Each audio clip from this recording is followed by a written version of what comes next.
Bienvenidos, ¿cómo están todos ustedes? Soy Nacho López y me complace mucho saludarlos aquí en la primera mesa de opinión de Antioquia.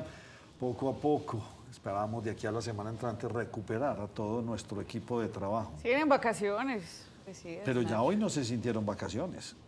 Hoy ya la ciudad con mucho tráfico, no la vemos, sí, claro. mucho tráfico, mucho. Ya las instituciones educativas muchas ya comenzaron también, Nacho, con las buenas noches, tardes. Bueno, volvemos a reiterar, o vuelvo a reiterar, doña Andrea Sierra, saludándola a usted, que no le paren bolas a eso que está saliendo por ahí del pico y placa. Todavía no están definidos los números. Eso llega por todos los lados. No hay nada oficial.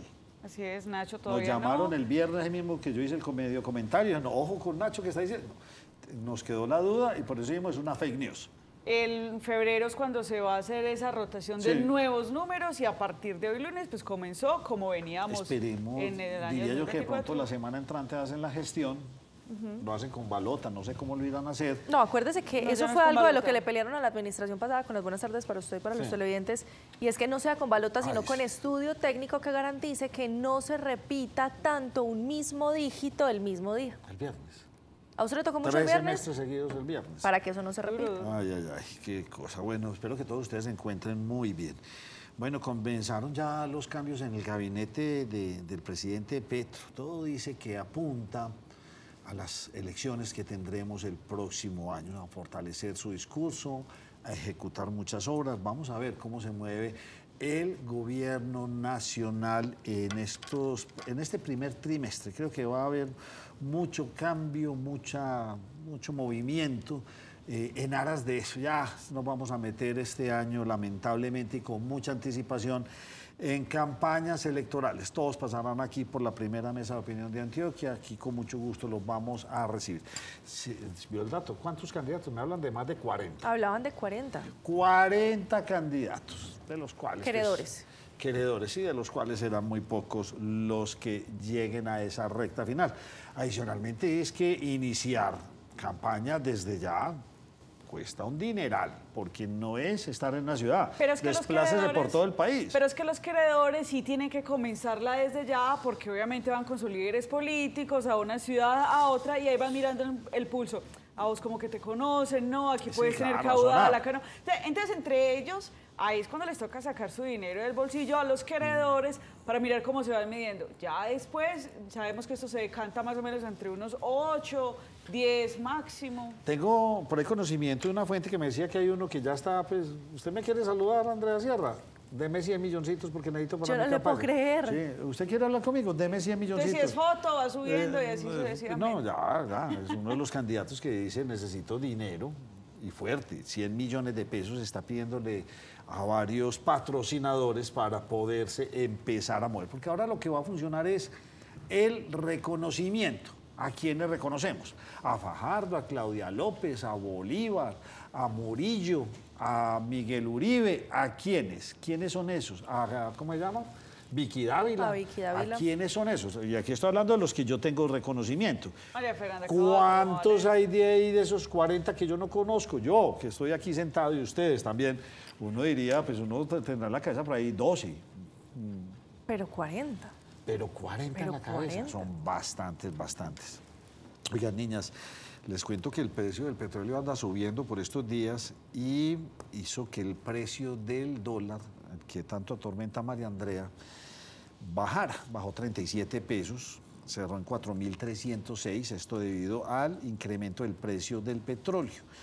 ¿Y por qué sube? Llega a los 81 dólares, porque resulta que Estados Unidos y el Reino Unido, o sea, Inglaterra y toda esa isla, pues siguen muy fuertes con sus sanciones a Rusia, específicamente sobre el gas y el crudo que produce este país, que tiene bastantes recursos en este sentido. De hecho, Europa, no sé cómo estará pasando este clima tan frío, me están diciendo que está súper frío. París, Inglaterra, Londres, en fin, Alemania, que está bastante, pero bastante frío. Y ellos eran dependientes del gas de un Rusia. porcentaje altísimo del gas de Rusia. Claro. Rusia llegó y cerró la canillita y se friegan ustedes mientras sigan apoyando a Ucrania. guerra que ya va para mucho tiempo, ya vamos para 2 años. Para 3 años, para 3. El 24 de febrero 3 años. Le Nacho. quedó grande. ¿Cómo olvidarlo, Andrés? Esa invasión de Rusia le quedó grande, como le quedó grande cuando invadió Afganistán. Pero mire lo que nos decía el profesor Escobar, que la especialidad de Rusia es desgastar al enemigo, esperar. Vamos a ver, lo que hace es que está desgastando al enemigo supuesto, lo está desgastando, pero resulta que ese enemigo supuesto es todo el planeta Tierra. Complejo. Bueno, por otro lado, pues también les cuento, yo creo que usted me va a hablar del malestar del gobernador con lo que hizo la ministra el 26 de diciembre, ¿o no tenemos esa parte? Yo se la puedo comentar, Nacho, sí se la puedo comentar. Bueno, pero desde Antioquia demandamos la resolución del ministro de del Ministerio de Agricultura que restringe el uso de suelos en el suroeste y otras zonas del país. Consideramos que esta es una usurpación del gobierno nacional a las autoridades locales en su lucha ideológica. Óigame, porque ahorita pues María Andrea nos va a contar lo que pasó hoy en esta vía tan importante hacia el Urabá antioqueño, y es que pues, se habla de 250.000 hectáreas para uso exclusivo agrícola. Nacho, y de producción de alimentos. A eso es lo que se le llama zonas de protección de producción de alimentos, ZPPA, que generalmente lo podemos ver de pronto en redes sociales y demás. Y es que desde el Ministerio de Agricultura dijeron, vea, hay unas zonas en Antioquia que están siendo destinadas para la minería, pero entonces dijeron, no más minería ahí. Vamos a destinar estas zonas para que sean zonas de protección de producción de alimentos. Esto, por supuesto, ha generado mucho descontento, sobre todo en el gobernador de Antioquia y también el director de Intergremial, el señor Nicolás Posada, capítulo Antioquia, pues dijo que esto iba en contravención de lo que están haciendo varios empresarios, sobre todo multinacionales que están invirtiendo en el departamento. Pero dijo el gobernador de Antioquia además que es potestad de los consejos municipales de cada municipio poder determinar cuál es el uso del suelo en cada una de sus jurisdicciones. En ese sentido es que se va a demandar este decreto del Ministerio de Agricultura, que por supuesto esta resolución, gracias Andrea, que tiene que ver con esa protección, donde dicen no se va a hacer más minería, y esto por supuesto cubre una gran zona al suroeste. Recordemos que esta no es la primera vez que se da, Nacho, porque en el año 2024, a inicios, en el mes de enero, también se dijo que otra zona del occidente antioqueño pues también iba a ser entonces una zona de protección, justamente cuidando la zona de protección para producción de alimentos y que no fuera explotada para minería. Mire, Nacho. Bueno, a mí en ese sentido me parece que no se debería meter, pero no me disgusta que se metan. ¿Por qué? Porque es que hay muchas zonas que son con una vocación agrícola interesante para producir alimentos, pero la presión de hacer fincas, lotes, turismo, urbanizarlas, están desplazando esas fronteras agrícolas de una manera, claro, yo prefiero coger esta finca de X cantidad de hectáreas, convertirla en lotes, ponerles piscina, hacerles adecuaciones. Claro, eso me produce más que sembrar piña, tomate, aguacate, lo que sea, me va a producir mucho más. Hay que proteger porque entonces en última vamos a quedar entonces solamente con las zonas montañosas y de difícil acceso, pero sí se debió haber como gestionado con los diferentes departamentos. Pero usted le está dando exactamente a los argumentos que está exponiendo la ministra Marta Carvajalino cuando se da a conocer esa resolución. Y la inquietud va precisamente por esa parte, por la edificación, Nacho. Porque cuando a ella se le cuestiona, venga, pero es que usted está afectando una zona que es ganadera, y ella dice, pero es que la ganadería hace parte de la agricultura, eso no se toca, los ganaderos no se van a ver aporreados. Para quienes son caficultores, eso no se toca, no se van a ver aporreados. Pero quienes viven del turismo, y el suroeste antioqueño es un eje importantísimo de turismo, sí hay un golpe sobre todo en el punto de las edificaciones. Ahora, desde el ministerio se está justificando que la prohibición de la construcción en esas áreas ya existe.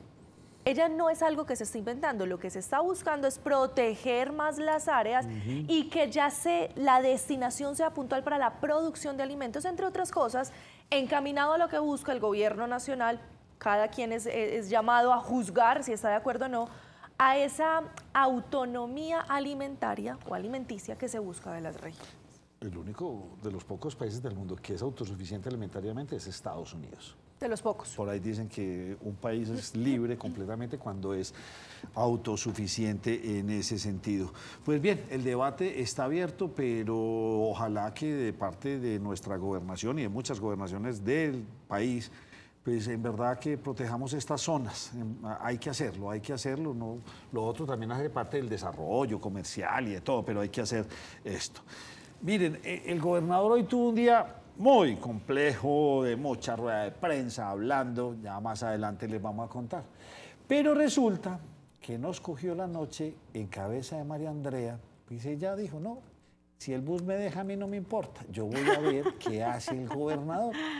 Y creo que fuimos el único medio que descubrimos qué hizo el gobernador después de dar todas estas ruedas de prensa. Es que estábamos en Santa Fe de Antioquia con un calor abrasador. Esto fue hace más o menos las 11 de la mañana. Entonces el gobernador de Antioquia, pues ya vamos a detallar sobre el anuncio que estaba haciendo en este lugar. Estuvo un rato, por supuesto, con los trabajadores. Pero más tarde él es también deportista y pues vio el río. Estábamos Pero aquí. perdone, me pregunta, vio el río, pero no habían periodistas. No, Nacho, pues no dijeron, ay, venga, que el gobernador se va a tirar. Nada, no pues miren eso. lo que hizo el gobernador que es absolutamente original en sus cosas. Es una persona cordial, le gusta saludar a todo el mundo, le gusta servir tinto, le gusta llevar los buñuelos. Y miren lo que hizo el gobernador. ¿Usted me lo deja decir eso en términos absolutamente coloquiales? Ajá. Se fue a tirar charco. Pero delicioso, qué envidia para estos calores. Vea el gobernador y creo que somos casi que el único medio que se descubrió. Lo que pasa es que ahí estaba refrescando las ideas el gobernador de Antioquia después de habernos explicado todo lo que va a suceder con estas obras de Vía al Mar y pues le preguntamos, bueno, ¿cómo le fue con el chapuzón? Esto fue lo que nos contó. Una belleza este río, mire qué belleza, el río Tonusco. Está fresco, apenas para el clima de hoy. ¿Se va a conservar en la... Sí, claro, por supuesto. Todos estos activos ambientales hay que conservarlos, mostrárselos a los antioqueños para que los disfruten. Pues felicitaciones, gobernador, es usted una persona bastante original y por eso le llega al corazón a tantos antioqueños por su forma de ser. Entonces ya saben, después de un día muy agitado, ¿qué malo tiene irme a pegar? ¿Y cuántos gobernadores hacen eso? Ninguno, porque todos son protocolarios. Y allá en el río Tonusco, Nacho, hay unas fiestas populares que son las fiestas del río Tonusco, que fueron incluso hace poco en el mes de diciembre. Yo he pasado mucho por el río Tonusco porque voy ahí cerca a la finca que yo creo que ustedes de pronto han tenido referencia, La Casa de las Dos Palmas. Sí, claro. Fue una serie una novela muy buena, por supuesto. Y uno, esa está como al otro lado de Santa Fe de Antioquia, y uno para pasar a Santa Fe de Antioquia tiene uno que atravesar el Tonusco. Mucha piedra, es pasable, hay veces... Exacto, por ahí fue donde pasamos, Nacho. Muy bien, bueno, cuente qué pasó hoy con nuestras vías, ojalá algún día nos podamos comunicar con el Urabá antioqueño. En vez de ir a Coveñas nos vamos para Necoclí, Bien Rico, a nuestras playas, a Turbo. Ojalá que también haya ya una acción absolutamente contundente por parte de la gobernación en cómo dimensionar esto, que sea un turismo organizado, bonito, buenas playas, que la gente allá se capacite en el turismo porque esto generaría muchos ingresos para la región. Qué bueno poder ir a visitar estas tierras que entre otras les digo son realmente hermosas. Nacho, hace muchísimos años a una persona, al señor Gonzalo Mejía Trujillo, que es también calificado como un visionario del departamento de Antioquia, se le ocurrió decir, venga, vamos a sacar a Antioquia de estas montañas y acerquémosla al mar. Entonces empezó un proyecto que se llama Vía al Mar, Túnel del Toyo. Este sector que nosotros estamos viendo acá fue objeto de muchísimas controversias entre el gobierno nacional y el departamento de Antioquia. Esto hace parte de un tramo como de 17, 18 kilómetros, algo así. Sí, señor. Todo el tramo 2 realmente son 19.5 kilómetros, bueno, pero permítame, Nacho, para dar un contexto general de la situación. Entonces, hoy estábamos en este lugar, que esto es justo en jurisdicción del municipio de Santa Fe de Antioquia, donde lo que se quiere es, en el mes de septiembre habíamos mostrado que habíamos ido al túnel del Toyo. Ese túnel del Toyo se tiene que comunicar por algún lado, por sus dos extremos. Y está comunicado por ambos extremos. Exacto, está incomunicado. Por este lado se pretende comunicar a ese túnel que es desde Santa Fe de Antioquia hasta llegar a ese punto. Pero resulta que el gobierno nacional es a quien le correspondía esta obra. Pues el gobernador Andrés Julián Rendón, desde que inició su gobierno, le está pidiendo... Hacemos una aclaración. Sí, usted señor. se va, para todos los antioqueños que conocen Santa Fe de Antioquia, usted llega, se va aquí por el alto, paga el peaje, baja. llega y se encuentra en primera instancia el río Cauca, pasa por el Puente Nuevo, antes era el amarillo, ¿sí o no? Pasa por el Puente Nuevo. De ahí hasta arriba, hasta la boca del túnel, no hay carretera, eso es lo que se va a construir, de ahí para arriba. Sí, Nacho, mire, si lo podemos ver en la imagen número 1 que me tienen los compañeros, pues fíjese que en esta imagen lo podemos ver más esquemáticamente. Esa línea verde que dice 9.73 kilómetros es la longitud de el que será el túnel más extenso de Latinoamérica. Ese es el túnel 17, el túnel que se llama túnel Gilberto Gaviria. Gilberto Gaviria, sí. Gilberto Gaviria o túnel del Toyo, se llama túnel del Toyo porque está ubicado justo en el Alto del Toyo, el departamento de Antioquia. Ahí estuvimos en septiembre, pero ¿dónde estábamos realmente ubicados hoy? Fíjense su mirada, televidentes, donde dice tramo 2, sector 1, que también está en color verde. Listo. Ese sector es lo que se va a romper y ¿eso qué extensión tiene? 4.8 kilómetros, sí, es 4.8 kilómetros. Ahí es donde estábamos ubicados el día de hoy y fue lo que el gobierno nacional le entregó al departamento de Antioquia diciéndole, ok, departamento de Antioquia, nosotros no tenemos plata, ustedes nos lo están pidiendo, quieren hacerlo, adelante. La intención, déjenme en un momento ahí la imagen, es que el gobierno nacional realmente entregue todo el tramo 2, es decir, lo que dice sector 2 y lo que dice sector 1.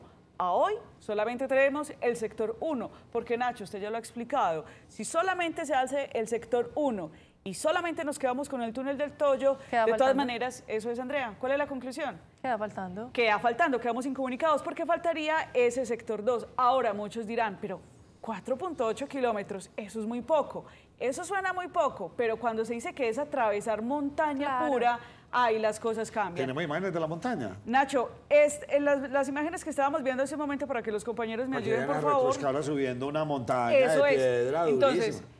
Romper esto es lo que se va a romper. Ay, no hay nada más allá. ¿Eso es lo que se tiene que atravesar? Eso es lo que se tiene que empezar a atravesar. Entonces ahí veíamos una retroexcavadora donde pues hoy ya comenzaron entonces oficialmente estas obras. Esto va a ser, por supuesto, en una unión que hay desde la Alcaldía de Medellín y el Departamento de Antioquia. Esto fue lo que dijo justamente el alcalde del distrito, Federico Gutiérrez, al respecto de esta obra. Uno dice, ni raja ni presta el hacha. Entonces venga, por lo menos entonces modifiquemos el contrato y asumamos la responsabilidad nosotros, que es lo que estamos haciendo acá hoy, gobernador. Y vamos para adelante y vamos con toda porque el país lo construimos desde las regiones, de lado y lado, tanto la gobernación como la alcaldía. Vamos a destinar los recursos necesarios para terminar la vía al mar. Estas son obras que pasan por Antioquia, pero son obras de país. El gobierno nacional, en su desprecio por Antioquia, el propio presidente dijo que no había recursos para el túnel del Toyo. Dijo en su momento que o vías o acueducto, y no ha hecho ni lo uno ni lo otro. Lo bueno es que nosotros juntos haremos lo uno y lo otro. ¿Por qué estaba allí el alcalde de Medellín? Porque recordemos que en esta obra de vía al mar y túnel del Toyo, el distrito de Medellín ya ha aportado a hoy 870.000 millones de pesos. Y además, pues también se espera que puedan llegar a un consenso financiero para que el distrito de Medellín pueda aportar para ese tramo 2 si se le entrega a la nación. Pero ¿qué dijo también el gobernador de Antioquia frente a esto? Pues miren lo que nos contó. Me alegra decirles que una vez más Antioquia se pone más cerca del mar y al ponerse Antioquia más cerca del mar pone a los principales nodos productivos de Colombia también más cerca del mismo. Nosotros ya habíamos, gracias a la Asamblea Departamental, apropiado 80.000 millones de pesos, senadora Paola, para que esta obra tuviera unos primeros recursos, para que el tramo a cargo de la gobernación y el distrito tuviera recursos que le permitieran seguir avanzando. Y quiero hoy anunciarle, queridos amigos, que tenemos los 152.000 millones de pesos que requiere este tramo, ya apropiados, representante Juan Espinal, para que pueda avanzar sin contratiempos la obra. Bueno, continuamos aquí dando instrucciones. Bueno, óigame, Mariana, antes de que sigamos con el tema, mucho toque político.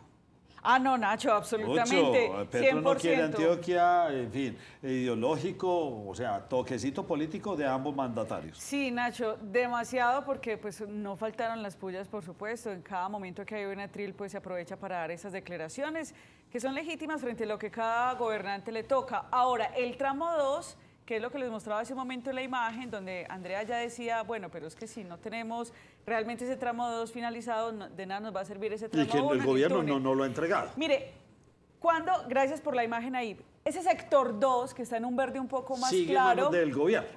y el contrato está a cargo del Invías. Se vence el próximo 28 de febrero.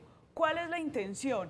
Que antes de que se venza ese contrato que tiene el Invías, antes de ese 28 de febrero, pues ese contrato se le cede al departamento de Antioquia. O, por otro lado, que el gobierno entonces diga, listo, tengo la plata, yo voy a seguir entonces con este sector. Dudo ese segundo punto. Mire lo que dice el gobernador. El 28 de febrero del presente año vence el contrato que el gobierno nacional tiene sobre el sector 2. Hoy no tiene financiación. Y que esta sea una oportunidad para de nuevo desde estas montañas pedirle al Invías que también nos ceda este contrato. A nosotros no nos sobran los recursos, pero no podemos quedarnos quietos y manicruzados ante la indiferencia del gobierno nacional. Yo les recomiendo leer La vida de Gonzalo Mejía. Es un libro demasiado entretenido. Qué visionario fue este señor. Todo lo que hizo por el departamento por es la aviación. impresionante. Impresionante cómo diseñó esta vía al mar a lomo de mula. Pues su familia estuvo allá. Nacho, estuvo la nieta, bisnietos y tataranietos del señor Gonzalo Mejía. Visionario. Trujillo, Les a quien estamos recomiendo viendo allí. el libro. Léanselo para que sepan lo visionario que fue. Mire, él fue de esas personas que empezó a idear y decir, pues vamos a sacar a Antioquia de acá, vamos a acercarla al mar.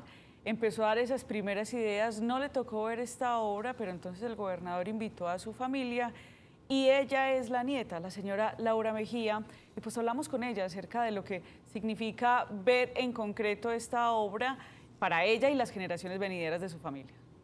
Que siempre pensó es que era demasiado importante sacar al departamento de Antioquia pues del hueco en que estábamos, por las montañas, que las vías de comunicación eran muy difíciles y él quería conectar a Antioquia con el país y con el mundo, pues porque eso traería crecimiento comercial, crecimiento cultural, de todo. Entonces por eso arrancó. Súper emocionante porque es que todas las generaciones, a todos nos han criado desde chiquitos, incluso a los tataranietos que están hoy aquí, pues contándoles ese sueño de mi abuelo Gonzalo. Entonces para nosotros que se vaya a hacer realidad, hombre, pues es emotivo, emocionante. Sí. Bueno, ahí tienen ustedes ya para rematar este bloque aquí con doña María Andrea. Sáqueme de una duda. ¿Quién se parece cada vez más a Maduro y quién lo dijo? El presidente Gustavo Petro se parece cada vez más a Nicolás Maduro, fue lo que dijo más temprano el alcalde de Medellín, haciendo referencia a que esta obra de la vía al mar y el túnel del Toyo pues han podido salir adelante gracias a ese trabajo con empresarios. Él insiste en la tesis de que el país se saca adelante desde las regiones, eso fue lo que dijo. Vamos bien y vamos hacia adelante, pese al gobierno nacional. El gobierno nacional lo que hace todo el día es poner palos en la rueda, no cumple sus obligaciones, es un discurso de odio permanente. Yo hubiera querido, pese a las diferencias ideológicas que podemos llegar a tener el presidente y yo, que el presidente hubiera entendido que él es presidente para todos los colombianos y no solo para los que votaron por él. Desafortunadamente, él castiga a los departamentos y a gobernantes que pensamos diferente a él. Eso es un grave error y eso muestra mucho el talante no democrático que tiene el presidente. Cada vez se parece más a Maduro. Bueno, vamos a hacer una breve pausa y volvemos, porque Federico siguió hablando. Hay temas que tenemos que tener muy pendientes.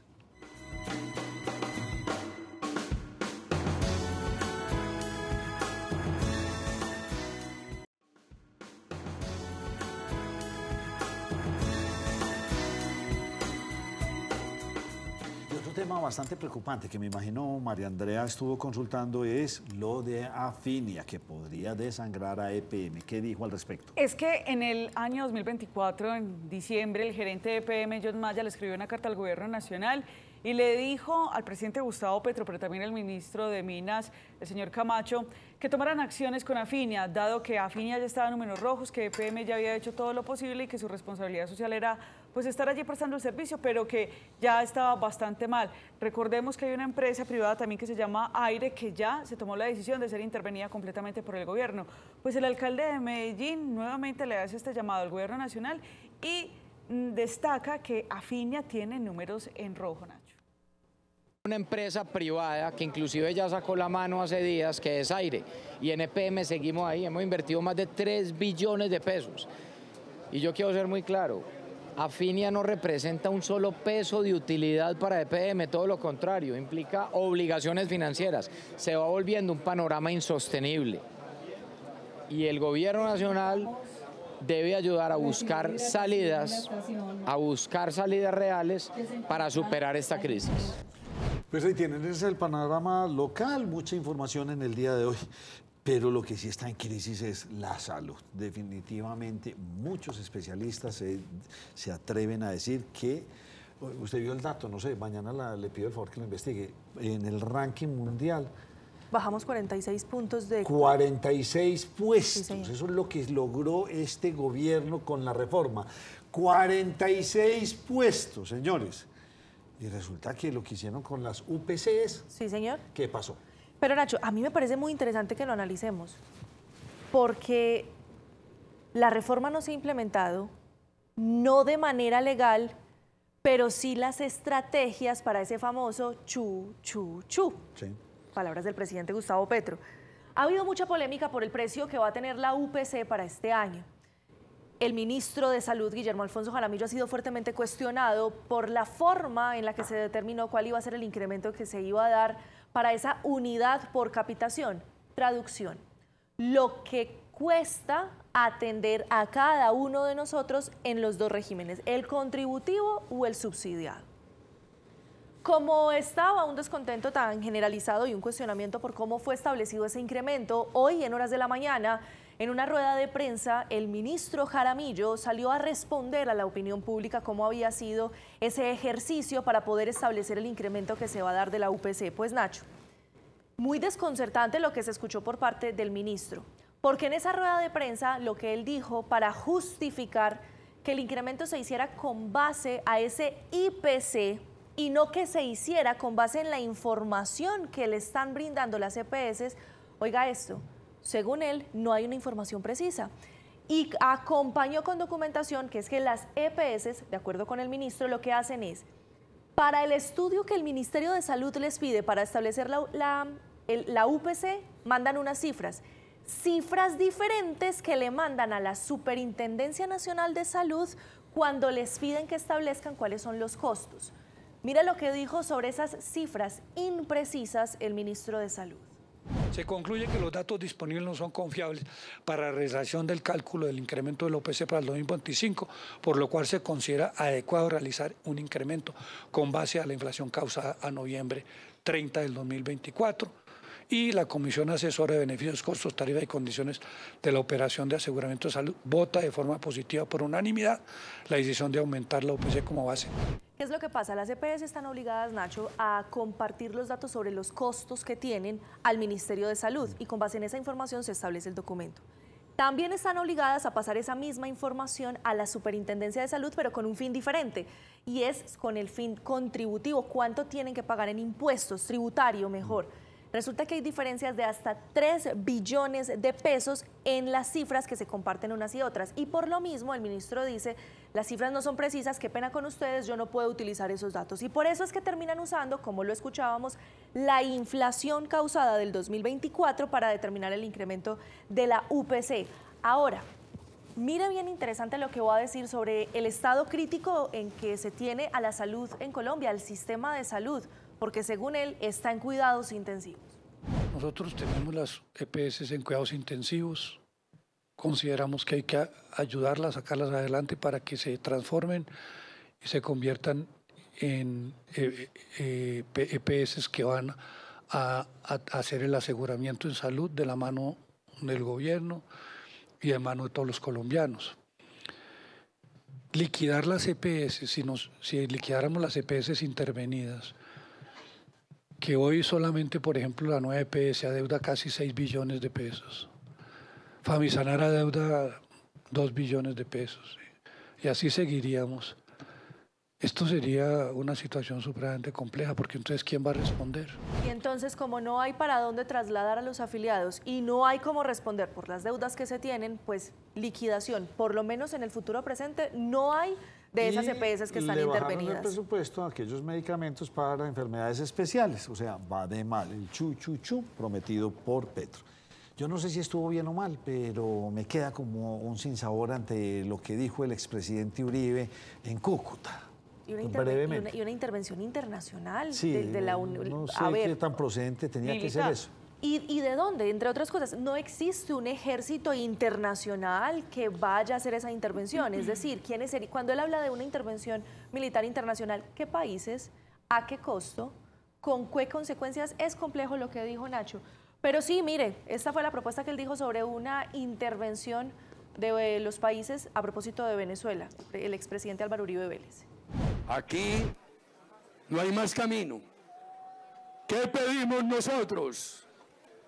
Nosotros pedimos una intervención internacional, preferiblemente avalada por las Naciones Unidas, que desaloje a esos tiranos del poder y convoque de inmediato a unas elecciones libres. Pues sigue muy preocupado, no pegó, respondió Maduro, respondió el presidente del Táchira, en fin, todos ellos, pero lo que sí sabemos es que Venezuela está en una dictadura. Vamos a hacer una muy breve pausa.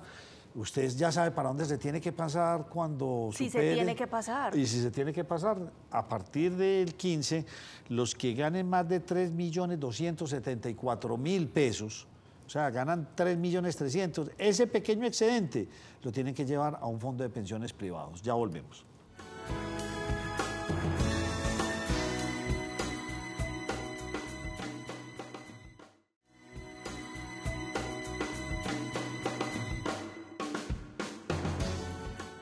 Continuamos en la primera mesa de opinión de Antioquia con un tema de actualidad por estos días. Como todos ustedes saben, hubo reforma pensional. Y como que el plazo ya está que se vence, porque aquellos que ganan un poquito más de 2.800.000, si no estoy mal, pues 2.800.000 se quedan en el fondo de pensiones, en Colpensiones, y 50.000 pesos, si usted gana 2.850.000, pues los 50.000 pesos los tendrá que llevar a un fondo privado. Pues vamos a tratar de entender todo esto con nuestro invitado, el experto en pensiones, el doctor Jaime Humberto Salazar, a quien le damos una muy cordial bienvenida. Muchas gracias por la invitación y muy buena tarde a todos los televidentes. Bueno, cuéntenos primero esta reforma, ¿cómo fue en ese sentido? O sea, ya el que se gane 2.800.000, que son un salario y un poquito, ¿cuántos salarios mínimos? No, 2.3 salario mínimo. 2.3, la cifra más extraña del mundo entero. ¿Usted sabe por qué escogieron esa cifra o no? Porque, bueno, Nacho, lo primero es que no pudieron conciliar el gobierno, los fondos privados, los congresistas y los gremios. Una suma, Petro quería 3 salarios mínimos. Pero si lo subían a 3 salarios mínimos ya no era el 85%, sino como el 92% los que tendrían que ir obligatoriamente a Colpensiones, porque no podemos olvidar que en Colombia el 85% de los cotizantes está por debajo de 2 salarios mínimos. Entonces cogieron esa media entre 2 y 3, que era donde estaba la discusión en el Congreso de la República.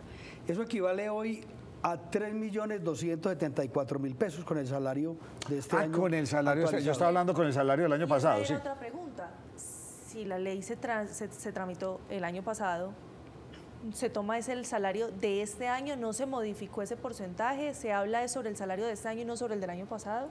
Es que siempre las leyes tratan ese salario mínimo legales vigentes, y el vigente a hoy es este. Entonces los del año pasado eran 2.800.000. Pero recuerde que sobre ese tema la ley no ha iniciado vigencia en Nacho, que enseguida lo explicamos bien. Pero el tema del tope es 2.3 salarios mínimos. Eso va a Colpensiones. Lo que exceda de ahí hacia arriba va al componente de ahorro individual.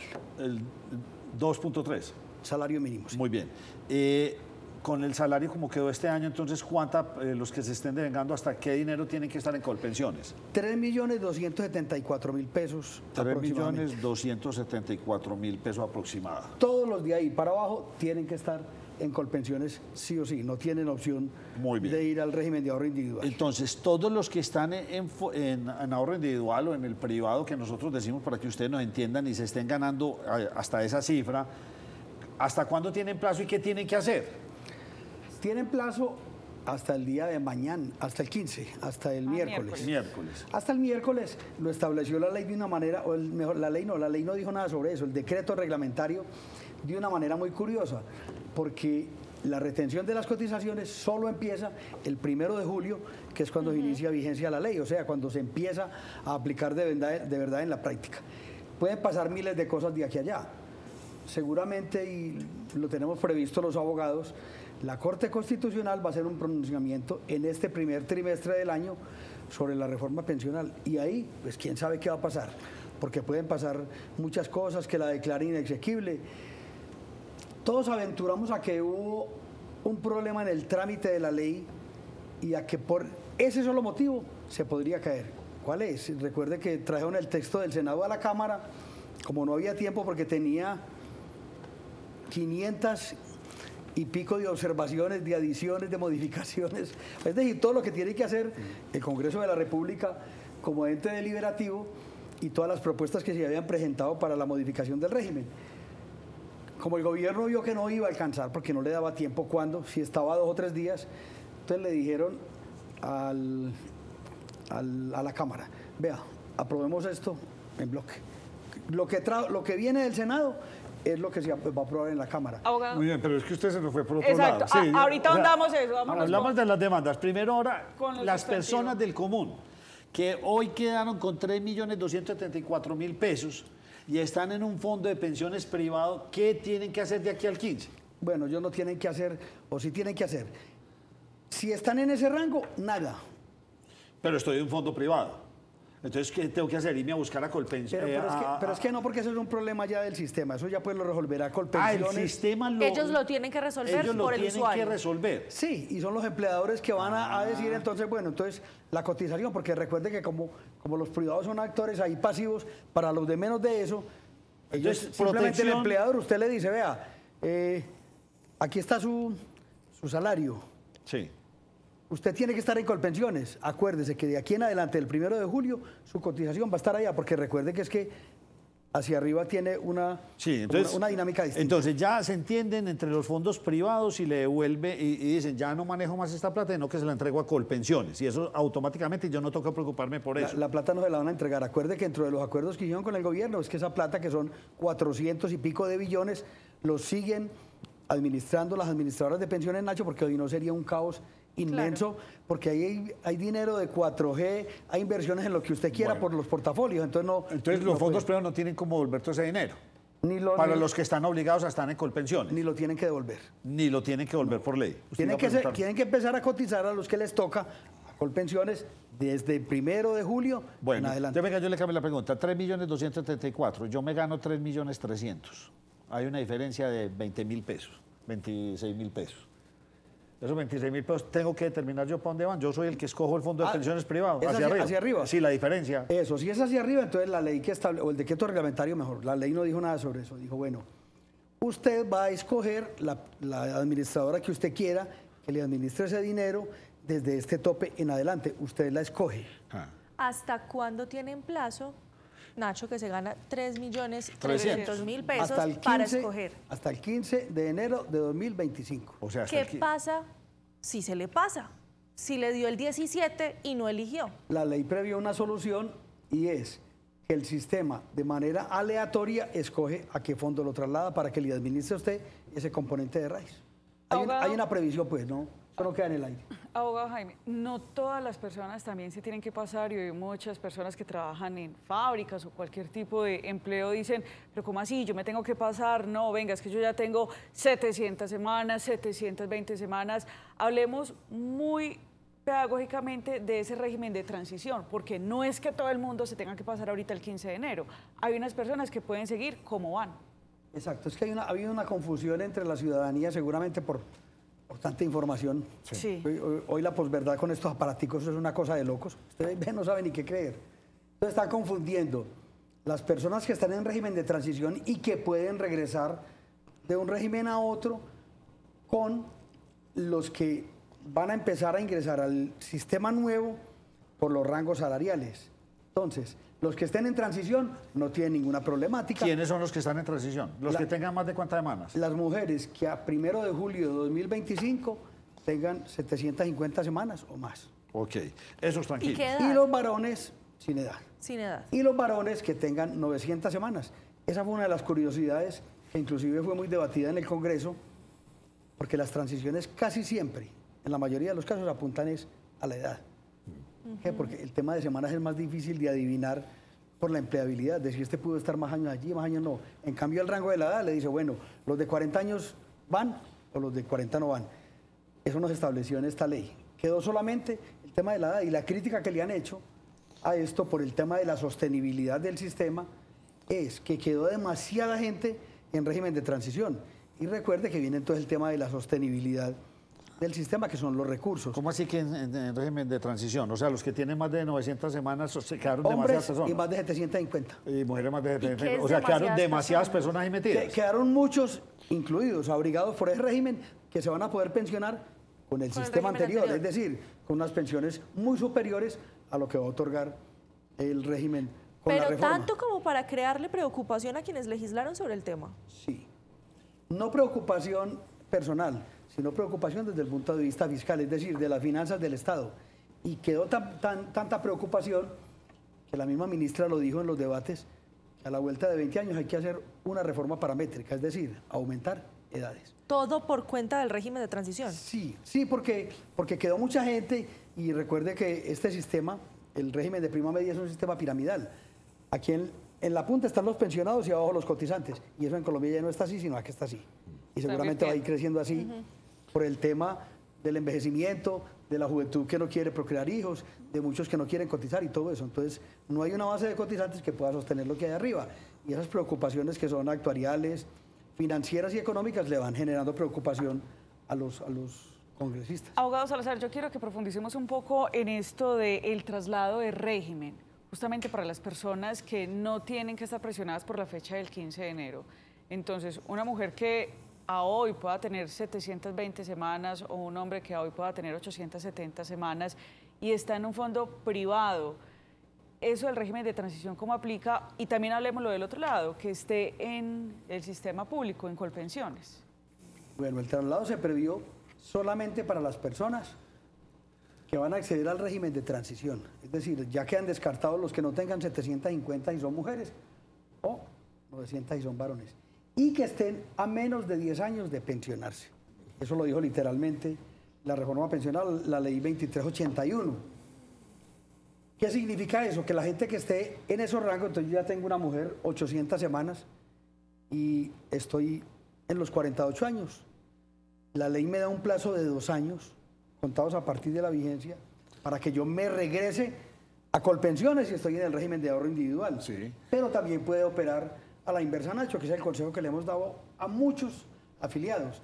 Y se les dice, vea, si un señor que ya tiene 61 años y tiene apenas 1.100 semanas o 1.000, y se les dice, vea, usted en este régimen de los fondos privados se puede pensionar con 1.150 semanas. Si se queda en Colpensiones le toca 1.300. Entonces es mucho mejor que usted se traslade aquí y que al cumplir las 1.150 le diga a su fondo privado, reconózcame la garantía de pensión mínima. Pero entonces... mi niña, está previsto, Andreita, solamente para ese rango de personas, para los que estén a 10 años o menos. En diciembre me causó una cosa, mucha curiosidad, porque estábamos pendientes de sustentar un recurso ante la Corte Suprema de Justicia y la abogada me llamó y me dijo, no, deténgase, porque la ley había dicho menos de 10 años. O sea que el texto literal es que estén de los 47 a los 57 mujeres o de los 52 a los 62 varones. Dejaba por fuera, Nacho, con una cosa irracional, pues le parecía a uno. Personas que ya tenían las semanas y que tenían las edades y que no se habían querido pensionar en los fondos privados esperando a ver qué iba a pasar con eso, porque en el régimen de prima medida de Colpensiones les iba a tocar una pensión de 2, 3, 4, 5, 10 millones de pesos. Y para fortuna, pues interpretando eso, en una circular Colpensiones dijo, desde el mes de diciembre, que aceptan también a los que estén por fuera del rango hacia arriba. Es decir, que ya hubieran cumplido la edad, semanas y edad. o edad. Okay. Por lo menos, porque los que estaban por fuera eran los de la edad toda vez que la ley dijo que era en los 10 años anteriores. Y esa aclaración fue muy pertinente, muy oportuna, muy mala para nosotros porque nos quitó cantidades de negocios, por supuesto, pero muy buena para los usuarios porque van a poderse trasladar sin ninguna dificultad. Abogado, yo creo que aquí en la mesa tenemos los 3 ejemplos. Tenemos los 3 escenarios. A ver si, porque eso es un tema que a todos nos preocupa, Nacho, y a mí realmente hay cosas que no me han quedado claras, incluso teniendo aquí al abogado al lado. Pero María entonces, es de régimen de transición, ¿no? Entonces, abogado, ¿qué tal si hacemos como el ejercicio con Andrea Sierra, con Nacho y conmigo? Claro. Yo creo que yo estoy sobre el régimen de transición porque yo tengo ya sobre 730 semanas, no parece, pero es que empecé a trabajar muy joven, unas 725. Nacho, que ya está pues a punto también de pensionarse, entonces él no tendría que pasarse, pero Andrea sí quedaría entonces bajo ese nuevo sistema, claro, y tiene hijo. Entonces hablemos como de esos casos específicos. Empecemos con la suya. Tiene 735, ¿perdió el año? No. O sea, yo que una persona en esta circunstancia, ¿qué tendría que hacer? Digo en la empresa, venga, ¿me tengo que pasar o qué hacemos? No, porque tú vas a tener a 1 de julio de 2025 750 semanas. O sea, que vas a estar abrigada por el régimen de transición. Okay. Si te falta, pues, menos de lo que falta aquí al 1 de julio. Recuerda que son 6 meses, son 24 semanas aproximadamente, ¿cierto? 24 o 25 semanas. Si tiene 725 y le va raspando. Pasa raspando. Entonces ella puede esperar hasta mitad de año. María. ¿Para qué? Pues para tomar la decisión. Ah, sí, claro. Eso es una discusión que está ahí como en el aire, Nacho. Venga, yo, para que nos entiendan, porque como usted es tan técnico, a veces nos confunde. Entonces, María Andrea tiene 735, pero yo no le entiendo. Esta semana ella tiene que tomar la decisión si pongo el salario... No, espera un momentico, sí, porque hasta el 15 hay decisión del resto del dinero, a dónde lo mando. Pero es que ya va a estar en transición. Por eso, pero la transición, usted no se cumple ahora el 15, sino que la transición va ahora hasta mitad de año. Entonces, como ella tiene 735 y le faltan todavía unas 24 o 25 semanas, a mitad de año va a estar en 750. Quedó en transición. Sí. ¿Puede esperar hasta mitad de año para quedar en transición? Yo diría que sí. Ahí hay como una duda y estamos reflexionando esta mañana en la oficina que eso quedó ahí como un bache, como un vacío, porque entonces la gente que va a cumplir ahora hasta el 1 de julio, que vaya para las 900 o que vaya para las 750, ¿qué va a hacer? O sea, el 15, ¿qué tiene que hacer el 15? Es que no, lo entendíamos como que seguimos como veníamos hasta el día de hoy, o sea, seguimos cotizando antes de cumplir mis 10 años antes de poderme pensionar es cuando uno decide si se pasa no, eso o dejemos no la parte. sistema. Pero usted ahora el 15 supuestamente había tomado una decisión.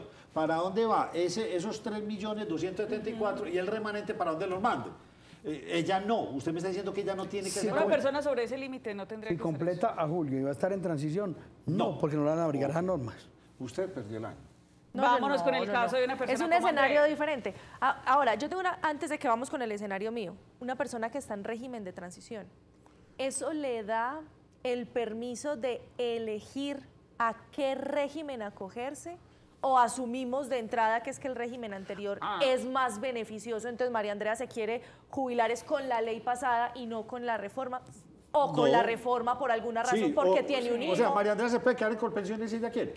Sí, con la reforma no le va a ir bien. La reforma está prevista para dar unas pensiones muy precarias. Sí, pero como ella está en transición, y en casos ella se puede quedar en Colpensiones. Sí, claro.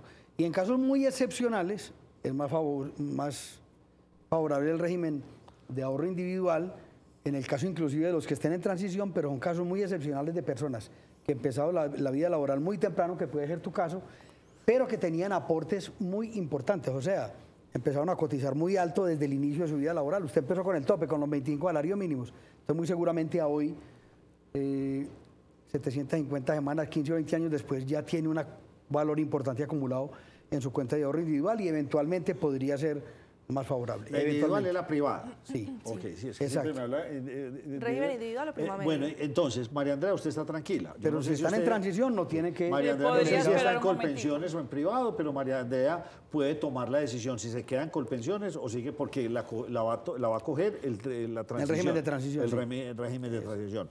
Usted, el caso suyo, Entonces, si es... aquí se pueden dar dos escenarios. Escenario número 1, Andrea Sierra tiene 300, 350 semanas, inevitablemente la coge, reforma pensional, pero yo ya estoy en Colpensiones, o sea que hago parte del grupo de ciudadanos que tenemos hasta pasado mañana para elegir una nueva administradora.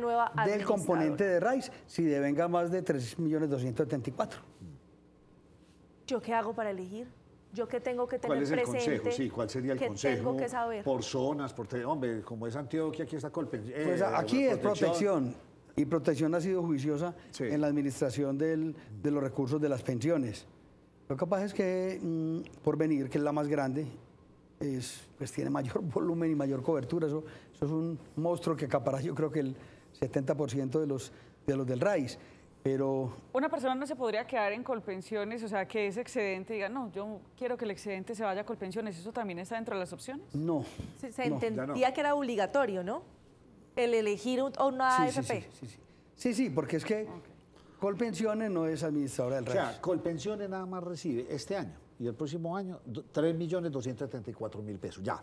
De ahí para adelante usted no le puede meter más a Colpensiones. De ahí va para los privados. Ahí va para los privados. Así es. Listo.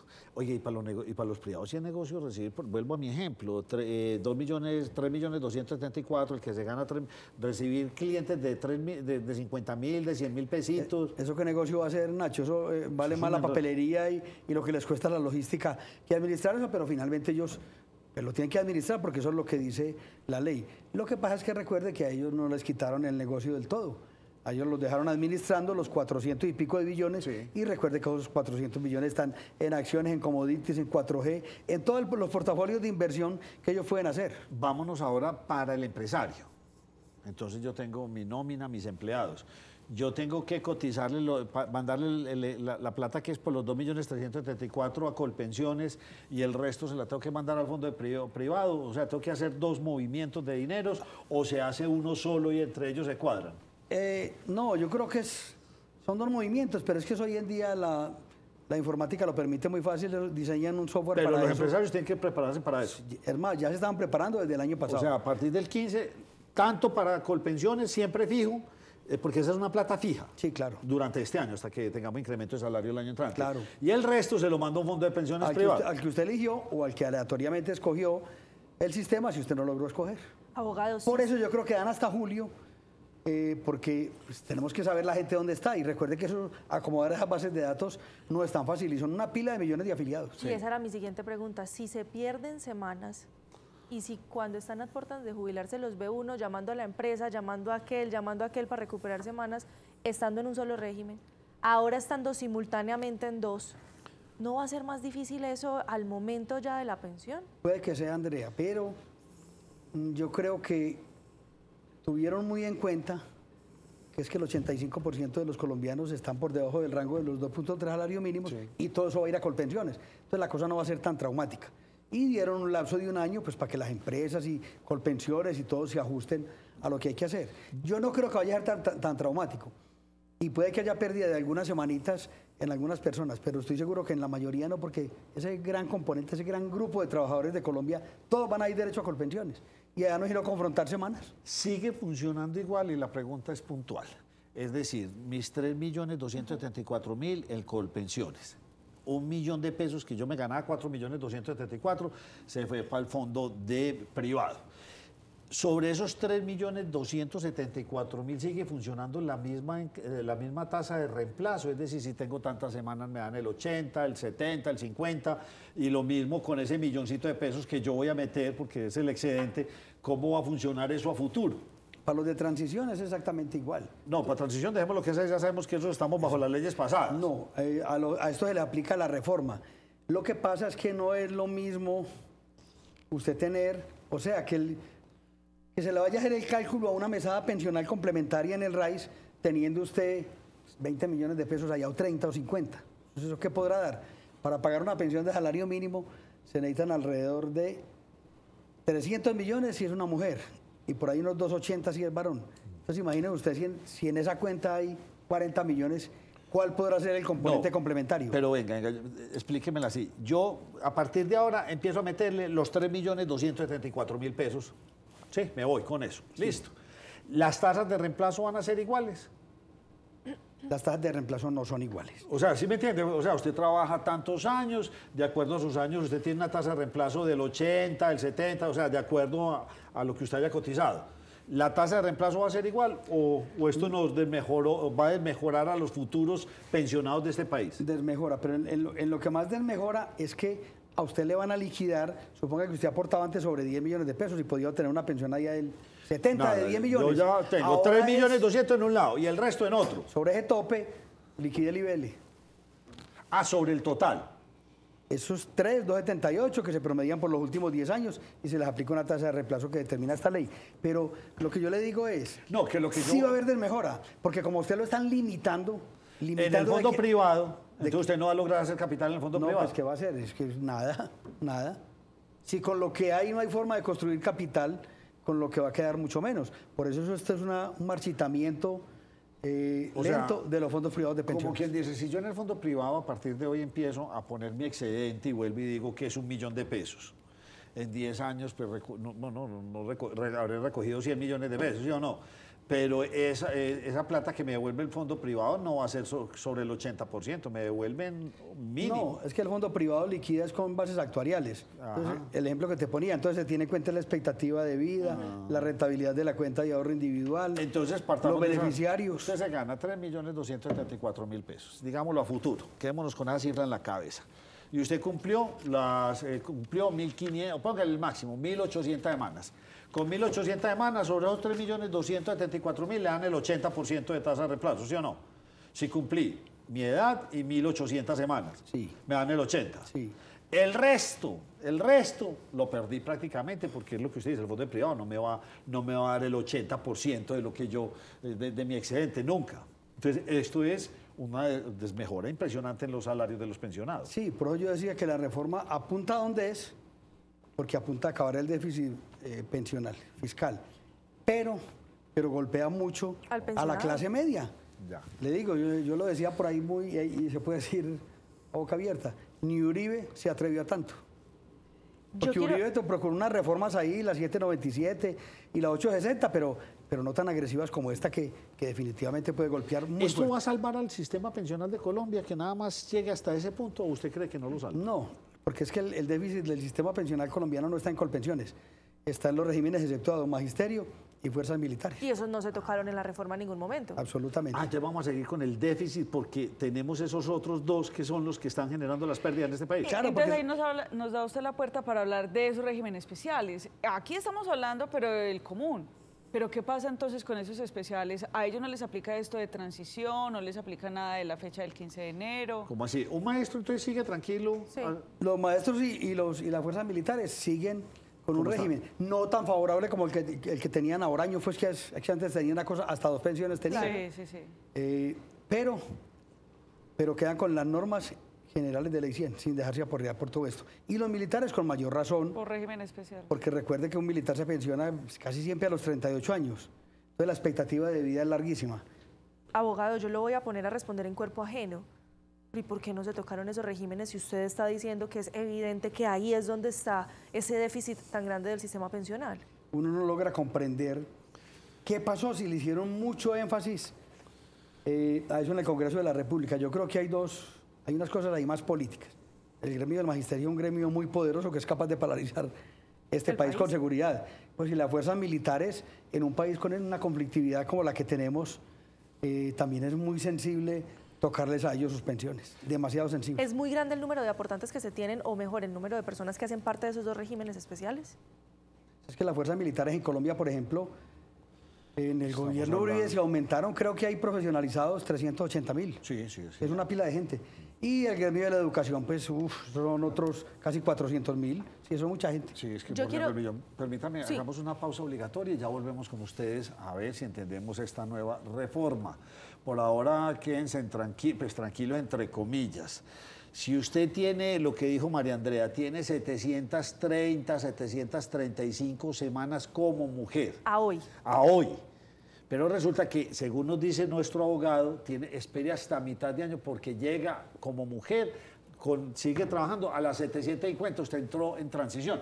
lo mismo. Los hombres que estén en 830, ¿cuántas? 870, 75, hace unas 25, 20 y pico de semanas de aquí a mitad de año, entonces también entró en transición. Los que estén por debajo, ya ahí sí les toca tomar la decisión este 15 y escoger cuál es el fondo de pensiones si pasan del tope. Este año es 3.274.000. Si usted se gana más, un poco más o mucho más, 3.274.000 indiscutiblemente en Colpensiones. Y el remanente, usted elija para qué fondo de pensiones privado se quiere ir. Vamos a hacer una pausa y ya volvemos.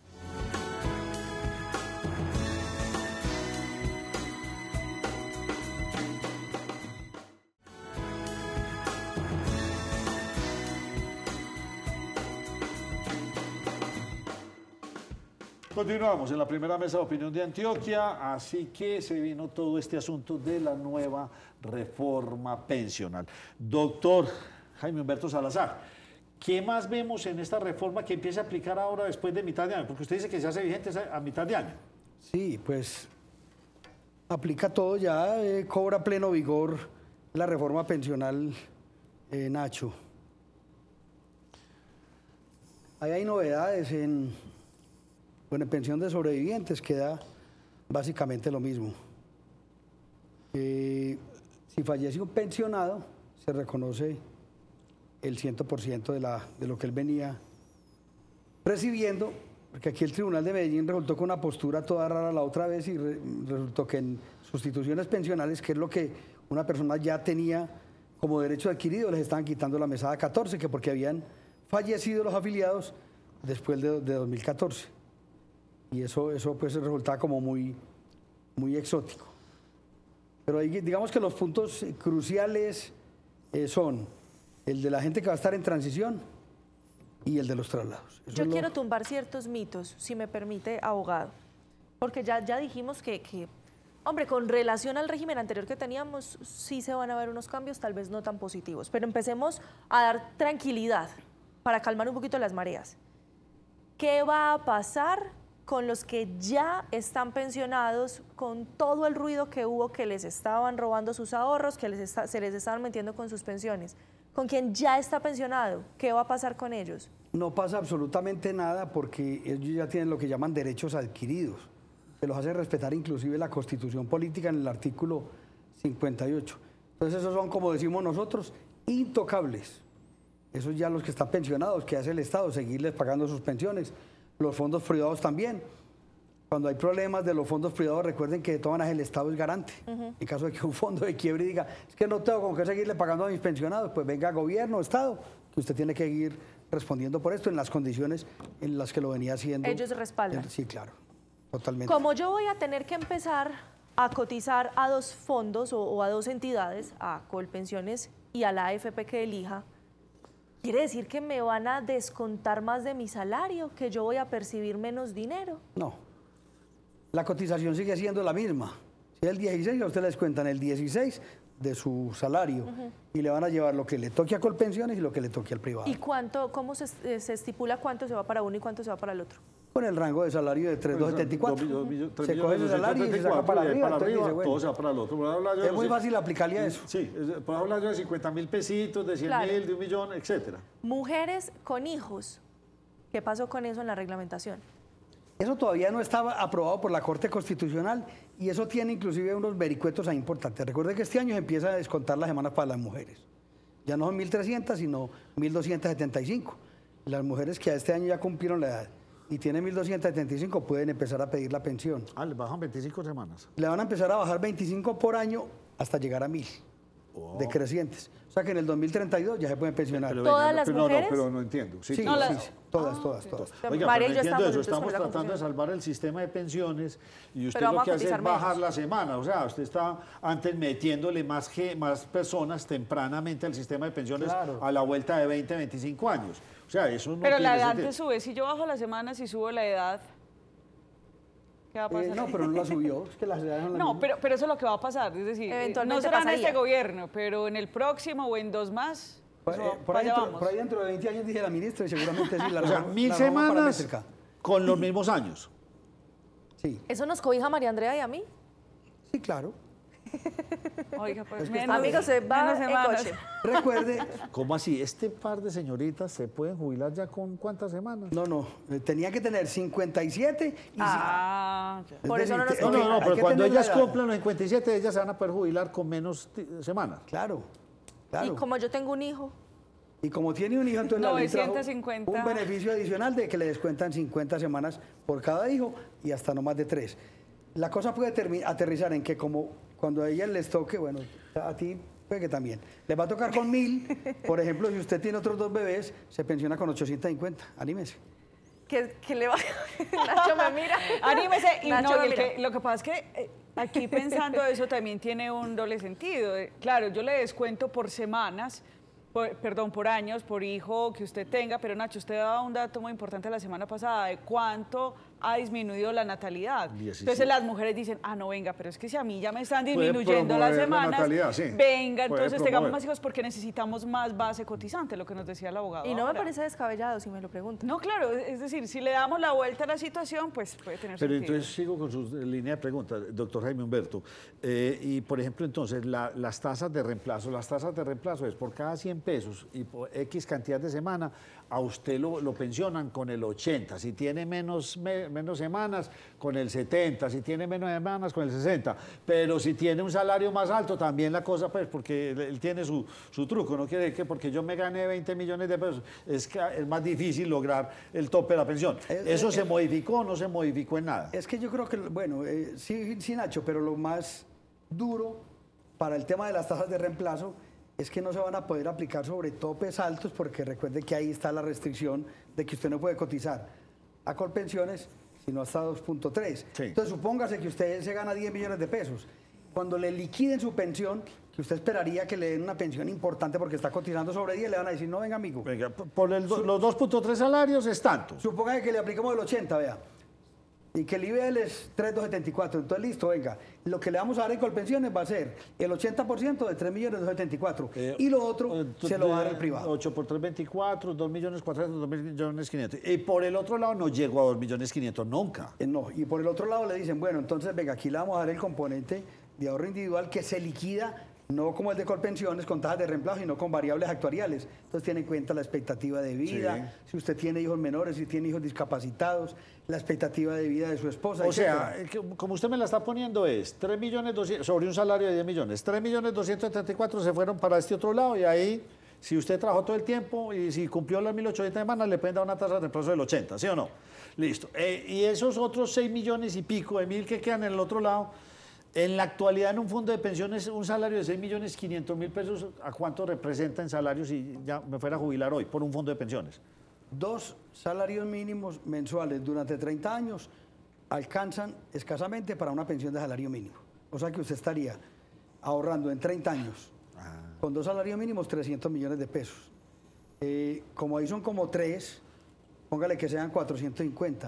Entonces le estarán dando, por hacer una cosa ahí pues machacada por encima, Nacho, para que entienda la gente. eso, que le estén dando 2 millones de pesos más de lo que le da el complementario de prima media. O sea, entonces en prima media me saco 2.400.000 con el 80. Y por el otro lado, los 6 milloncitos de pesos y piquito se me convierten en 1 milloncito. Póngale en otros 2. Otros dos. Son 4. Son 4 millones de un salario de 10. Mientras que en el otro le estarían dando, una reducción. solo en prima media, póngale que llegue al tope, el 70% mínimo. Sí, es una reducción, o sea, claro, va a es ser que muy duro lo que usted está diciendo. Para la clase media va a ser durísimo. Un golpe durísimo.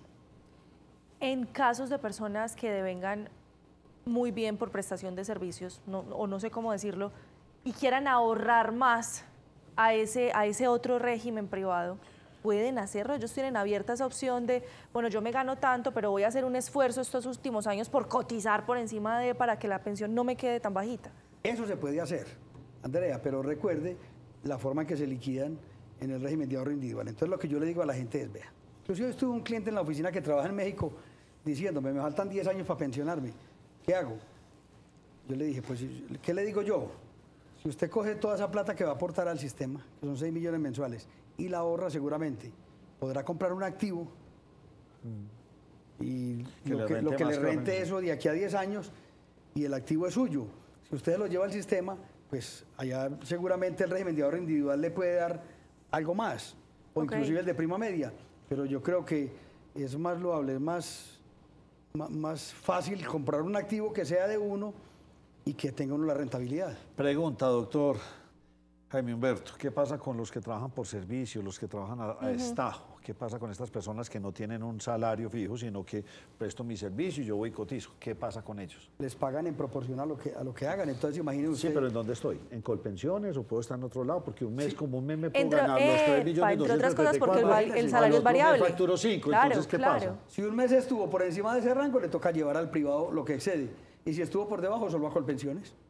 O sea, cada mes se va a definir si cotiza para 2 o para 1. Claro. Esas son cosas que el decreto reglamentario no previó. Pero venga, y que lo debiera prever el legislador. Eso genera... Porque eso sucede. Sí, pero yo he visto en muchos casos que, por ejemplo, una persona que trabaja por servicios le paga Colpensiones, al mes siguiente no le pagó y ahí mismo llega la cartica. Ojo, que usted no está pagando. ¿Uno está obligado siempre a pagar todos los meses o qué puede hacer ahí cuando es por servicios? Hay que pagar porque la ley obliga a los dependientes y a los independientes. Por eso, pero si yo trabajo por servicios y un mes sí me la gané y al otro mes no, entonces ¿yo qué hago? Por eso, si un mes ganó... No, el mes que tanto, no ganó tiene que pagar. Y si no, y el mes que no cotiza, reporta la planilla en ceros, no tuvo ingresos. Eso es, la pregunta, no hay yo pensé problema. que tenía que cotizar como por el mínimo. No reporta en ceros porque no porque no tuvo ingreso. No le cuentan las hay muchas semanas. personas por servicios que prestan un buen servicio y se ganan 20 millones y pueden aguantar 2 o 3 meses. Sí, entonces... Exacto, porque no tuvo ingreso. ¿Qué pasa con los que tienen salario integral? Exactamente lo mismo, sobre el 70% les cotizan. Bueno, es el componente salarial del salario integral. A partir de esta reforma tributaria, reforma laboral, ¿qué pensionados tienen que pagar impuestos? Eso tiene una VT, Nacho. Yo no creo, yo creo que está muy cerca a los 4 millones de pesos. El que esté pensionado por 4 millones de pesos mensuales, yo creo que yo ya paga impuestos. Y cumplir otra condición, sí. No recuerdo bien ese tema, no lo tengo muy difuso. Pero creo que el año pasado estaba sobre 3.800.000. Este año subió un poquito. O sea, la DIAN entonces ahí a usted le arranca 1 o 2 salarios del año. Pues yo no creo que tanto. Sí, sería mucho. No sé. No le arranca tanto. Usted sabe cómo es la DIAN, mija, para arrancar plata. De hecho, inclusive que hay mucha gente pues que declara renta pero no paga impuesto, porque está en los rangos bajos. Sí. Y si en una cuenta de ahorro le entraron 80 millones, y eso pasa pues todos los días hasta con la Secretaría de uno que tiene uno que hacerles consignaciones para cosas. Ellos declaran renta pero no pagan impuesto. Abogado, todo eso es con las pensiones voluntarias. ¿Y qué pasa acá con las pensiones, obligatorias? Las voluntarias, entonces, ¿cómo entran a funcionar? ¿Siguen igual? ¿Tuvieron alguna modificación? Hay que ver el componente de pensión voluntaria en el que lo que decía Andrea ahora, usted puede meterle plata a eso pues si quiere, y hay gente que le gusta y quiere más bien las cosas fijas. No son juiciosos en las inversiones, entonces bueno, no, yo mejor meto a este fondo, a este componente del régimen de ahorro individual, meto 5 millones de pesos mensuales. Recuerden que eso tiene algunas exenciones tributarias y todo eso pues lo estimula para que la gente ahorre ahí. Y finalmente, al finalizar su vida laboral, le pueden liquidar también ese componente. Bien, yo me voy a adelantar a las conclusiones, como usted siempre me dice. Como usted siempre me dice, me voy a adelantar a las conclusiones. ¿Qué va a pasar si en junio, el 1 de junio es cuando arranca? Julio. De lo que nos estaba hablando al inicio, todas las demandas que tiene, ¿qué va a pasar? Si el ahorro está se muy mueve demandada esta reforma. Y se cae. Muy demandada. Hablan de más de 250 demandas. ¿Y quién resuelve esas demandas? La Corte Constitucional. Entonces hay demandas por todo, por el trámite, como les expliqué ahora, porque lo aprobaron a pupitrazo limpio, con una cosa tan grave como que a los congresistas hay que enviarles un correo electrónico para que miren el proyecto y lo lean. Sí. Y ni siquiera tuvieron el cuidado de hacerlo. Y denunciaron que estaban escondidas las fotocopias en otra habitación. Imagínese. Entonces, imagínese algo tan grave que un órgano que es el órgano deliberativo por excelencia. Por excelencia, donde se tienen que dar los debates de las reformas, y eso ni siquiera lo hicieron. Vaticinan que solo por eso se caería. Pero hay muchas otras cosas que trabajan y que también la pueden tumbar.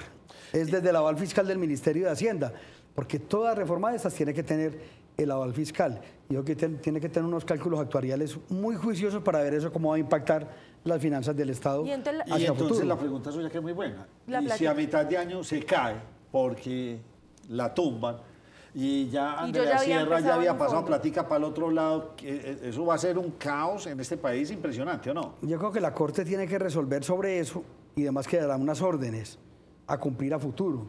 Pero ahí lo más grave es de la gente que se traslada, donde piensa uno que la Corte debe dar unas órdenes en respetar esos traslados, porque finalmente se hicieron con acogimiento a una norma que estaba vigente en su momento. Lo otro pues ya es, lo desenredarán de cómo devuelven esto, o cómo queda esta plata allí, o cómo la traen, eso finalmente es un problema ahí más de logística pues que de otras cosas, pero cosas fundamentales como esas, como gente que ya se ha pensionado con base en esta reforma, porque logró trasladarse dentro de este plazo de gracia de 2 años que hay y ya están inclusive pensionados, eso pues no se puede reversar. Entonces la Corte tiene que tomar unas decisiones sobre eso y seguramente en las sentencias de la Corte casi siempre se dejan, cuando se trata de estos temas, sentencias condicionadas a que se respeten las situaciones jurídicas que se consolidaron en el lapso mientras la norma rigió. Usted en su oficina pues, se dedicó muchos años al traslado, ¿sí? Aquellas personas que ya, por ejemplo, que ya había cumplido el caso de los hombres más de 52 años,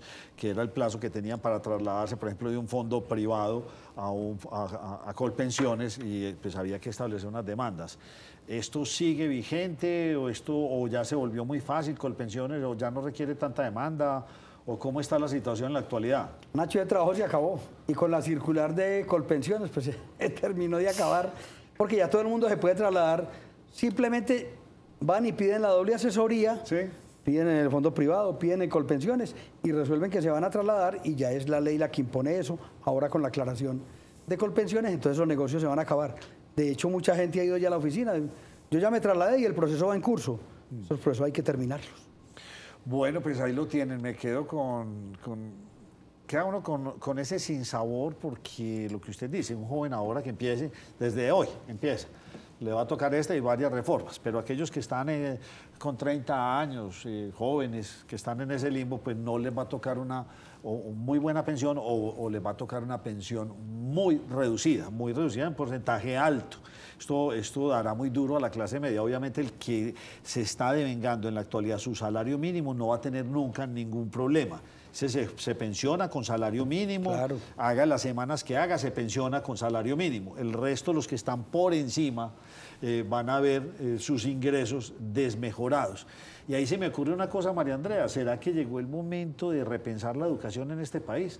¿Será que llegó el momento de enseñarle a nuestros jóvenes desde chiquitos a ahorrar, a invertir en acciones, en propiedad raíz, a buscar otros ingresos? Porque a futuro no les va a dar. Usted ganándose 10 millones de pesos y después pensionarse con 4,5, 5, es un bajonazo del 50%, bastante fuerte por los datos que usted nos daba pues ahora más o menos. En Japón y en Corea del Sur, la formación en finanzas personales, en emprendimiento y en todo eso es obligatoria. Claro. Y eso debiera existir en los colegios de Colombia hace años. Acá no nos enseñan a invertir en esos ingresos que son pasivos. No, para nada. Y economía de la vida. Economía de la vida. Y ahí se me ocurre la última pregunta. Igualmente, entonces yo al fondo privado cojo mis 100.000, mis 200.000, mi millón de pesos, lo que esté encima de los 3.234.000 y yo al fondo privado le puedo decir, hombre, yo quiero que usted me haga inversiones agresivas o medias o cero riesgo, con mucho riesgo. Usted también puede hacerlo porque eso es lo que uno hace con los fondos privados. Yo tomo el riesgo, quiero que me hagan para que mi capital suba. Eso sí, pero eso también tiene una reglamentación que llama multifondos, Nacho, y es, entre más cerca usted esté de pensionarse, las inversiones tienen que ser más conservadoras, sí, porque no se pueden poner a arriesgar su capital en invertir, por ejemplo, en acciones de Ecopetrol que se pegaron esa desplomada. Imagínense lo que puede bajar el capital de una persona que pretende pensionarse, eso sí sería pues una debacle para familiar. Entonces, están los multifondos que dicen cuándo se invierte de manera conservadora. Pero un joven sí se puede arriesgar. Sí, claro. Un joven sí arriesga a tratar de conseguir más capital en un fondo privado. Sí, claro, por supuesto, por supuesto. ¿Le gustó a usted esta reforma o le quedan muchas dudas? A mí no me gustó, porque yo pienso que debían haber buscado unos mecanismos distintos para aliviar el déficit fiscal, como el tema de intervenir un poco los regímenes exceptuados, sí. Y eso. Y me preocupa mucho porque golpea muy duro a la clase media, pues uno finalmente viene también de la clase media, entonces terminan dándole a esta gente unas pensiones miserables que seguramente no será capaz de sobrevivir con ellas. Pues nos resta más que felicitar a María Andrea Botero. Sí, a María Andrea. Porque cumplió sus semanas, quedó tranquila, empezó a trabajar muy joven, y por ahora se salvó. A usted... Yo mañana estaré en asesoría con el doctor Jaime Humberto Salazar viendo a escogiendo ver fondo qué va de a hacer. pensión. Sí, a ver. No, pero también recibió buena noticia porque es que ya tiene un hijo, entonces ahí ya hay 5 años menos. Y sí, pero 5 años menos, con menos salario, como que no saben tan bueno. Bueno, Prefiero Nacho, yo creo que trabajar más y todos- ganarme más, ir hasta las 57 años o hasta las 1000 y pico de semanas y ganarme más. Pero ya el doctor nos lo dice aquí, definitivamente usted no se va a ganar más, a no ser de que empiece a ahorrar fuertemente en el fondo de pensiones privado, Venga, a que le meta y le meta y le meta y le meta. Abogado, y hay una última pregunta para cerrar. Entonces, Nacho, entonces una persona que está cotizando sobre el salario mínimo, pues se va entonces a pensionar sobre ese salario mínimo. Pero en el tiempo, ¿cuánto va a igualar, digamos, una persona que se gane 5 salarios mínimos, 6 salarios mínimos, y está cotizando sobre eso? Pero en el tiempo, entonces, obviamente yo no puedo aspirar a pensionarme con 6 salarios, pero voy a ir equiparando entonces, aunque gane mucho, ese salario mínimo va a ir equiparando la pensión de la persona que gane mucho. Eso es lo que va a suceder en el tiempo. ¿Cómo ahí se va disminuyendo? Exacto. Sí, yo no me voy a pensionar con los 6 salarios mínimos, 7 Nunca. salarios mínimos, nunca. Ni en Me la puedo actualidad. pensionar con 3 salarios mínimos entonces, 2 salarios O mínimos. sea, lo que dice el doctor es... No, en la usted, su caso particular. No, una persona que se Ah, gane sí, sí. más de ese Ah, salario bueno. mínimo. Ah, ya. No, yo. No, ellos pueden pensionarse pues, con más del salario mínimo. Pero no olviden una cosa, que todos los años las pensiones de más del mínimo tienen un incremento inferior. Este año fue, 5.4. claro, Usted no sé qué... Usted, a usted- 9.5 para los del mínimo y 5.2 para los demás del El mínimo. IPC. Es El decir, IPC. que a usted solo este año le robaron 4 puntos en su mesada pensional. Así es. Eso no O sea, debiera ser todos así. los años usted Claro. va perdiendo capacidad. Todos los años. A eso me Vea este refiero, año- voy perdiendo entonces ese salario Va rebajando. de Se va pensión, depreciando. se va a ir Se va depreciando. Vea este año la gravedad. Sí, Perdieron más de 4 puntos. Claro, porque Que- a que usted no- todo que- se lo van a subir con base en lo otro. Claro, en el total. 9.5 es Total. que le van a subir la gaseosa, el chito, la papita, todo eso lo suben para no con el IPC. Total, no, eso Gravísimo. es un golpe muy duro para los pensionados que se trató de corregir por la Corte Constitucional y nunca se pudo. Doctor Jaime Humberto Salazar, muchas gracias por su tiempo. A ustedes. Y mañana nos vemos aquí en la primera mesa de opinión de Antioquia. Muchas gracias por habernos acompañado.